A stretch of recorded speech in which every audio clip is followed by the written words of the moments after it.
আসসালামু আলাইকুম সবাইকে আমার ট্রেডিশনাল মিবিটিতে স্বাগতম। আজকে হচ্ছে সকালবেলা এসে আর কি আমি ছাদের আর কি গাছ টাছ দেখাবো। তো সবার আগে হচ্ছে গুড মর্নিং। তো ছাদে কি কি গাছ আছে সেটাও দেখাবো, ছাদে কতগুলো মুরগি কবুতর আছে সেটাও দেখাবো। অনেকেই জিজ্ঞেস করে যে আপু আপনার ছাদে কি কি গাছ নতুন করে লাগানো হয়েছে। এটা হচ্ছে লাউ গাছ। লাউ হচ্ছে অলরেডি হচ্ছে ধরা শুরু করে দিছে, বাট ছাদে কিন্তু যখন আমরা গাছ লাগাই এই গাছগুলোর অনেক অনেক পরিচর্যা করা লাগে। তো এই পরিচর্যা করার জন্য আলাদা আর একজন মানুষ লাগে আর কি। আর এইখানে হচ্ছে আমার মা করলা গাছ লাগিয়েছে, সব কিছুই আমার মা পরিচর্যা করে সত্যি কথা বলতে, আর অনেকটা বেশি কষ্ট হয়। যাই হোক, আর এই আঙ্গুর গাছও আছে ছাদে।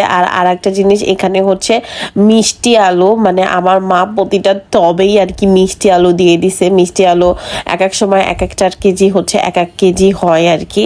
আর এটা হচ্ছে আঙ্গুর গাছ। আঙ্গুর গাছে এখনো আঙ্গুর ধরে নাই, জানি না আঙ্গুরটা মিষ্টি হবে না টক হবে। আর আমার কাছে সব থেকে পছন্দের হচ্ছে ছাদে হচ্ছে কাঁচামরিচ গাছ লাগানো। আর এইখানে এই অপরাজিতা গাছের চা অনেকেই হচ্ছে পছন্দ করেন। সকালবেলা আসলে দেখি যে অপরাজিতা গাছের সব ফুল আর কি ধরে আছে, একদম গাছটা নীল হয়ে আছে, দেখতেও কিন্তু ভাল লাগে, মনের একটা শান্তি লাগে সকাল সকাল।